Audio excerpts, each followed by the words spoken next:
Comme vous dites, le pouvoir du peuple intéresse le peuple partout où il est exercé. Oui, c'était pour ouvrir une brèche à ceux qui ont voulu nous dire il y a 2 semaines et depuis là que ce qui se passe dans le RDPC, c'est la cuisine interne. Ça ne vous regarde pas. Non, mais ils racontent des choses qui ne tiennent pas debout. Monsieur Koum, faisons attention. C'est le parti au pouvoir. Quand on dit le parti au pouvoir, est-ce que le pouvoir là, c'est le pouvoir de ce parti? C'est le pouvoir du peuple camerounais. C'est ça. Donc ce pouvoir, c'est notre propriété. Mais comme ils sont au pouvoir, tout Camerounais doit s'intéresser à ce qui se passe dans ce parti qui exerce notre pouvoir à nous tous. Bien noté. Les ministres de ce parti, tous ces ministres-là sont de ce parti, il me semble, du moins à 98%. Vous comprenez? Ouais. Les budgets qu'ils gèrent là, c'est l'argent de l'État, c'est l'argent de tous les Camerounais. Mais comment on ne va pas s'intéresser à ce qui se passe là-bas, de ce côté-là? Et le président national de ce parti, il est président de la République, non? Alors, quand il prend un texte, que ce soit dans son parti, que ce soit dans la République, on doit s'y intéresser. Ça doit intéresser. Ben alors, confusionnellement, il exerce le pouvoir de président national de son parti et président de la République. Vous comprenez ce que je dis? Donc ça veut dire que, étant encore même le contexte dans lequel nous nous trouvons, c'est-à-dire l'alternance, ou la succession bientôt, nous amène encore à scruter davantage ce qui se passe dans ce parti. C'est-à-dire que, puisque c'est ce parti qui doit proposer le successeur de Paul Biya, nous devons savoir ce qui s'y passe. Donc quand on élimine de la course, par exemple, ou on chasse les Msanga Nyamding, nous devons nous y intéresser pour dire, mais qu'est-ce qui s'y trame? Quand on tue, entre guillemets, politiquement, un biaïste, c'est-à-dire c'est quelqu'un qui soutient l'homme qui nous dirige et qui ne soutient pas l'appareil dans lequel il se trouve, il y a un problème. Vous comprenez ce que je dis? Parce qu'en fait, les aînés ont développé cela.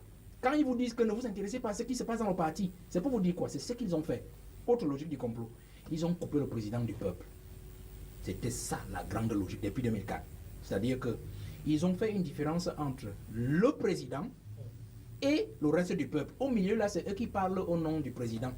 C'est pour cela que vous voyez, par exemple, on dit sur très haute instruction, d'autres de ceci, c'est vrai qu'il y a des délégations de signature. Mais ça, c'est l'administration. Non, je parle de l'administration pour que vous compreniez l'autre. Quand ils arrivent dans comment on dit, dans les meetings, ils portent Paul Biya sur eux, ainsi de suite. On dit c'est Paul Biya qui dit que c'est Paul Biya, alors que Paul Biya nie. C'est le président qui m'a envoyé. C'est le président qui m'a envoyé. D'autres disaient même papa m'a dit. Donc des choses comme ça. Donc ils ont coupé le président du peuple. Et à la fin, le peuple a l'impression que Paul Biya, c'est un dieu qui est quelque part et qui ne tient pas compte de leur souffrance.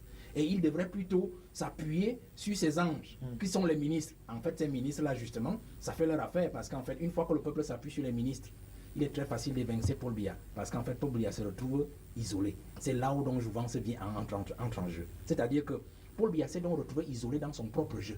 C'est-à-dire qu'il s'est retiré du peuple et ils se sont installés entre le peuple et lui. Et nous disons, il ne faut pas qu'il mette le président dos au mur. Parce que s'il le met dos au mur au moment de l'alternance, ce sera très difficile pour nous d'assurer la succession, c'est-à-dire nous les jeunes là, de tenir les rênes. C'est ça la véritable logique. Et c'est pour cela que je m'évertue au quotidien avec les autres jeunes d'expliquer aux jeunes qui ne comprennent pas encore cette affaire-là les enjeux du moment. C'est-à-dire il faut entrer en politique, il faut vous engager, il faut comprendre que les aînés ne sont pas là au pouvoir, la ministre et machin chose là, pour nous donner le pouvoir à nous. Ils sont là pour garder le pouvoir. Mais s'ils se comportent comme ça sous Paul Biya dit quelque chose, ils n'exécutent pas. Ils prennent l'argent dans les caisses. Vous croyez que même si c'est l'un d'entre eux qui prend le pouvoir, ils ne vont pas continuer la même chose? Ils vont continuer, vous comprenez? Donc assurons-nous que ce que Paul Biya nous promet depuis, c'est-à-dire attendez, la main de lance devient, du moins, le fer de lance devient la main de lance. Assurons-nous, c'est le moment de soutenir Paul Biya. Parce que chez nous, il n'a plus que besoin de nous désormais aujourd'hui. Parce qu'avec son âge, vous avez des personnes âgées chez vous. Plus on est âgé, votre mère est âgée, votre père est âgé, c'est à ce moment-là qu'il a besoin de vous. Parce qu'en fait, il ne peut plus courir, il ne peut plus marcher comme vous, il ne peut plus aller vite, il utilise donc vos pieds. Parfois, il utilise votre cerveau quand il vous pose des questions, même si un vieillard assis vaut un jeune qui est debout. Voilà, c'est le moment où le président a le plus besoin de nous, de son soutien.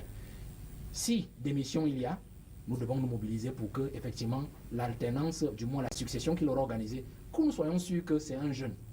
Si, départ brusque, comme vous avez dit, nous devons nous assurer qu'en fait, les mobiles ou les mécanismes institutionnels nous assurent d'avoir un jeune à la ligne d'arrivée. C'est pour ça, pour sortir, et je dis souvent, moi je ne suis pas candidat à la présidence de la République. Je suis là pour motiver les jeunes, pour qu'ils sortent. Le jeune qu'eux-mêmes ils auront choisi, je leur dirai si c'est bon, si c'est pas bon, de toutes les façons. Je pense c'est comme un arbitre. Et si c'est vous?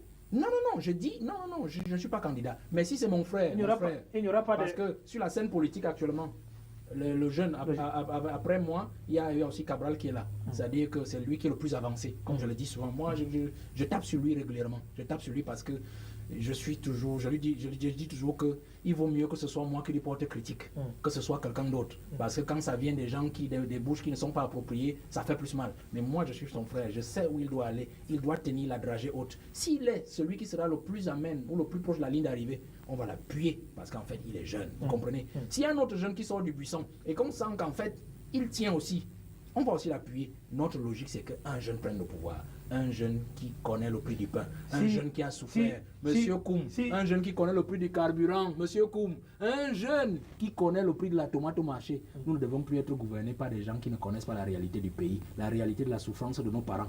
C'est de cela qu'il est question. Mais un jeune peut aussi sortir d'un autre milieu. Non. Qui n'est pas celui où on connaît forcément le prix du pain, où on connaît forcément le prix de la tomate. C'est un critérium que nous établissons, vous comprenez? C'est une façon de dire qu'en fait nous voulons d'un jeune à la tête de l'État qui en fait comprend la douleur des Camerounais, qui connaît les réalités ambiantes. On peut ne pas connaître le prix du pain et connaître la réalité. C'est une allégorie, oui, c'est une figure que j'utilise pour que vous compreniez que c'est un jeune qui est imprégné des réalités du pays et des souffrances des Camerounais. C'est une façon de parler. Oui.